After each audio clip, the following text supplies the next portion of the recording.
Once upon a time, there was a boy. This boy was the main boy. His name was Sora.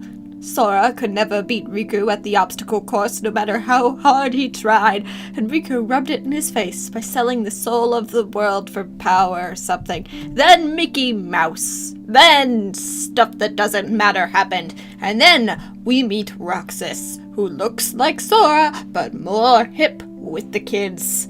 He had ice cream with his friends, and then he went into the Matrix and killed his friends.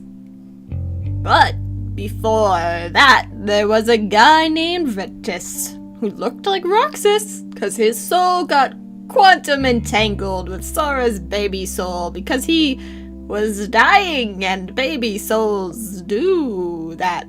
But he looked like Roxas before that happened, because, And then Ventus was a pure, beautiful, alive boy who will now throw in the trash because the real star is Aqua. I haven't actually played Kingdom Hearts since I was like 10 or something, and I played the first one, and then I didn't know that Chain of Memories existed, and I thought, oh, I'll go play Kingdom Hearts 2, and it turns out if you do that, you don't know anything. Because Kingdom Hearts Chain of Memories is pretty much what you would call Kingdom Hearts 2, which makes Kingdom Hearts 2 Kingdom Hearts 3. Kingdom Hearts 3 is like Kingdom Hearts 48. But even though I don't really know all of what's going on right now, I got like a pretty good summary from someone who kind of knows-ish more than I do at least. Which isn't that hard, because before that I knew like zero! So if some magical Keyblade heart MacGuffin pops out of nowhere and Mickey Mouse is like, it'll destroy the universe! I'll be like, well, I sure didn't know that existed. Anyways, even if I don't, quote, know what's going on in, quote, canon, quote, currently, or anything, I saw a trailer, something, or a demo, or I don't know, like, there's so many numbers, and then Roman numerals, and then like, a fragmentary demo collection passage. Roman numeral 23.65/8 demo. Part 2. PS Vita exclusive. But in that thing, there was a cool blue girl. And that, I understand. Blue is the color of blue. When I started recording the sketch for this painting, it was partway through the initial sketch because I like had the recording software up and then I forgot to turn it on because it needs to be on to work. Who knew, right? It's my second video, I'll get used to it. Well, we're way past the sketch part now. But through the video, you'll see me redoing that hand that stretched out front several times because I just couldn't decide what I wanted it to do. I wanted it to be like kind of doing the thing. A thing, yeah, that's what most hands do. But more specifically, I wanted it not to be just limp, because that'd be weird, but sort of maybe in just a mid-moving sort of pose where it's like, oh, maybe she's doing magic or something with her hand. Is that how Kingdom Hearts works?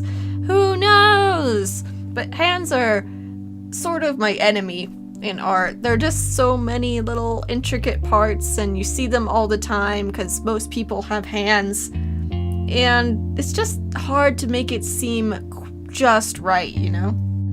That's probably gonna be one of those things where I'm gonna be, you know, the master artiste of 50 years training, very fancy, with accent made up on spot. And I'll be like, ugh, the hand sucks. But like in a fake accent way. Do you think like the great masters ever did that? Like Raphael was like, oh yes, one brush stroke here and this hand sucks. I'll just make him hold it behind his back. Yeah, there we go. So, that's a lesson, kids. If you don't like drawing hands, just hide them and you'll magically get better. Wisdom. That's false. Please don't do that. Please practice. So at this point in the painting, I've got stuff going on. I've kind of got little like ice things because she has that magic attack with the ice that I think is really pretty. I think she uses all the elements, but the ice is the prettiest one, and it's thematic because she's the water one. I haven't done that many paintings that are sort of this sort of dramatic setup kind of pose. I do a lot more things that are still and portrait focused instead of action dynamic magic, and that kind of shows. I think this painting turned out a little stiff, and I sort of got overwhelmed with having to go in and try to detail the different parts, like, oh, the keyblade and the clothes and the face and the action and the ice.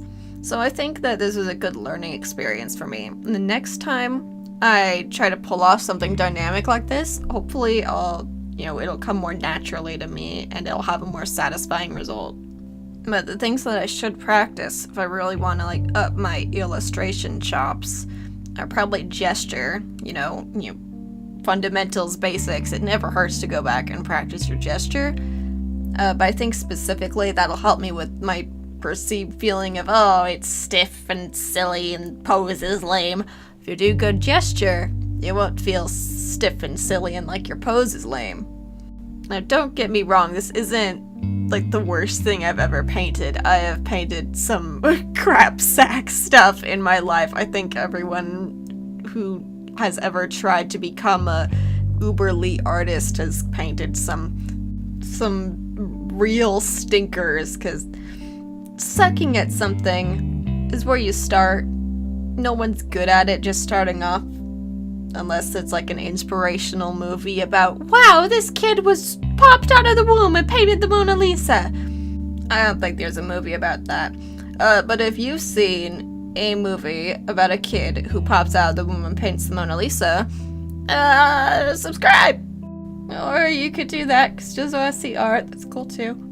Kingdom Hearts, woo.